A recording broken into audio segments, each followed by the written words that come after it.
Let me just rewind it a little bit. So what was life before Ollie? So I'm a third generation essential oil producer. I got into the business in 2014, and that's when I came to Singapore and I set up office and sort of started understanding the industry better. Started traveling, meeting producers, meeting different players in the industry, in the flavor and fragrance industry around the world. As I started doing that and learning about essential oils and learning about this entire space is when I realized there's so much more that essential oils can offer. There's so much you can do in the home and personal care space. I would try things at home. There was a lot of DIY that I would do. That's sort of what led into Ollie eventually. Do you still travel to the sources of essential oils and all that these days? I do. In fact, I was out in Europe last week. I just got back a couple of days ago. While it's a small industry, it's also so diverse that I like to cover as much as I can, to see as much and learn as much as I can.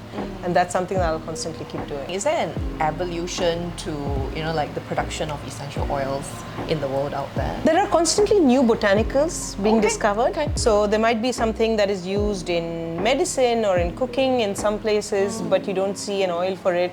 And then somebody tries to distill oil, and then there's a buyer for it, or there are takers for the oil either in the flavor, fragrance, candle making, soap making. It's always a demand supply. So if there's enough of a demand for it, the supply will be there. Then you'll find that the people in the region, more and more farmers start growing this because it's a cash crop at the end of the day. Yeah. You started with oils and now you have moved into, and I think very successfully as well, into like eco home living products. So maybe if you could explain a little bit of how you choose the oils for maybe some of your products. There's always the aroma, but there's also, because these come from plants, right? So you've heard that if you're feeling nauseous, lemon is good for you. If you have a mosquito bite, then lavender or lemon eucalyptus is good for you. The same properties are carried in the oils. If there's the underlying plant botanical is good for you for something, then the extract out of it also contains the same properties. So what we try and do is create products that not only smell very good, but also help towards the purpose in a way. So we have tea tree oil, which is antibacterial in our hand wash. In our sleep spray, we have essential oils that have calming and have sedative properties. So it not only smells great, but also it serves the purpose. In a lot of our products, the fragrance, which is a composition of essential oils and plant extracts, is actually the active. Along those lines, then what does wellness itself mean to you personally? That's a loaded question. Wellness, I think for me, is about being in a healthy, sort of balanced state of mind. So it doesn't mean that there's never a moment of stress, but overall balance the level of stress in your life, keep it to a minimum, try and find a balance between work and personal life, get time for your hobbies, just be in a place where you go to bed happy. And we know that, you're also mom to Neil. You definitely have, a team to take care of with the business and also the travels to the sources of the oils. What is your wellness routine and how do you incorporate them into your mompreneur life? I shouldn't be saying this, but I'm very, very bad with routine. No 2 days are the same. I think if you look at the bigger picture, I think what I try to do is keep some balance. I try and limit my working hours, which has been a big change after Neil actually. Try and spend some time in the evening with him, whether it's the park, whether it's reading him a book, whether it is doing something fun together. After that as well, my husband and I, we try and spend some time together. We try and do hikes on the weekends. We try and incorporate sort of indoor, outdoor, work, play, all of it in a balanced fashion, I guess. Since you are an expert in essential oils, can you also tell us a little bit of perhaps how you incorporate that into your wellness lifestyle as well at home? So we diffuse a lot of oils at home. I think my husband diffuses more oils at home because I spent all day with them that when I go home, I'm just like, okay, I'm going to take a break. Right. We diffuse oils at home for sure. There are some oils that are go-to for us, like if my son is sick or if anyone of us is sick, eucalyptus is a big one. The mosquito repellent, I used to use oils, but now I just use the mosquito repellent. That's something I get bitten like very easily. Right. So that's something I always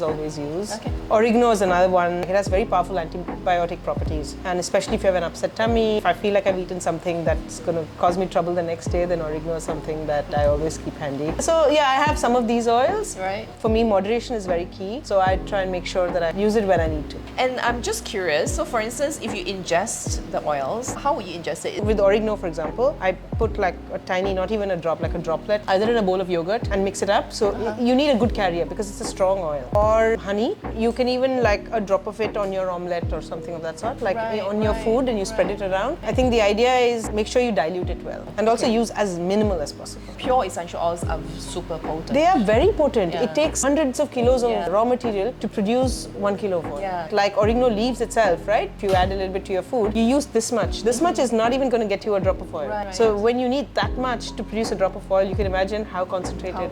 And how condensed it is. So Rithika, essential oils also have the properties to uplift, calm, relax. What one recipe will you offer other women, like you who wear multi-hats? To be very honest, it differs from person to person. Everyone's requirement is different. Some people need to slow down, some people need to pick up pace, some people need something to calm down, some people just like need help focusing. There's so much out there that it's very hard to sort of say this is the one recipe. There's no one shoe fits all. But would a habit of diffusing oils, do you think that is a good habit to have? If it works for you, yes, absolutely. I haven't gotten into the habit of doing it. For me, everything, I guess for a lot of people as well, it needs to be within sight, it needs to be within reach, and then you remember to do it, right? So I'll get there. With some people, they diffuse oils religiously. They have something in the morning, they have something when they're at work, and something in the evening. That's what helps them be their best well selves, and that's great. To be honest, at home, we have 2 dogs in a small apartment. So every time we have people coming over, we're like, ooh, this place smells, let's diffuse something. Whatever works for you is, I think, the best way. If Ollie were a person, what would his or her wellness routine be like? Let's put Ollie as a they for now, because we don't know if it's a he or a she. Okay. I don't know. I feel like Ollie's going to be this nerd, this sort of plant nerd, trying to find things and R&Ding all the time. I feel like relaxing in a botanical garden would probably be the most calming wellness ritual. I can sort of envision that as you're saying it. So how about an illustrated book for Ollie? Think about it. Yeah. Isn't it? Yeah. So the whole idea of Ollie also was to make it simple, to make it personable, because it is personal. It is personal for us. It is personal for me, and it's very important for me that we put the best products out there. We put the right products out there. Lots of people mix all kinds of things, but our products are like, for example, our hand wash and body washes are HSA approved. The Health and Science Authority approved in Singapore. Our hand sanitizer is FDA approved. So it's very important for us that the quality is up there with the best. Giving people the right product, formulated right, but also has the best quality botanicals in there. And knowing that you can use it with absolute peace of mind as well, right? Absolutely. One last question is, what is your number one advice for parents teaching their kids about the importance of wellness? At least in my experience, and my son is 5. What I've found is obviously like the few things you have to get right: sleep, healthy food, routine as much as possible, and also emotions, right? Keep a check on their emotions. There's so much going on in their world every day. There's so many questions in their mind. They see so much, and you don't know. Even as parents, we only have control over a very small part of their life. So I think talking to them regularly and understanding emotionally where they're at and making sure you're guiding them right, where they're processing emotions right, I think that's 80% of it. Just watching you with Neil, you're really investing a lot of your energy into that. If I were to just compare myself to a lot of people, I would not have that patience to answer question after question. Good job. Well, thank you for sharing such intimate details with us, and also for us to have a peek into your personal life. We really look forward to what else is new, what else is coming up with Ollie, and all the best on your continuous journey with the brand. Thank you. Thank you, Rithika.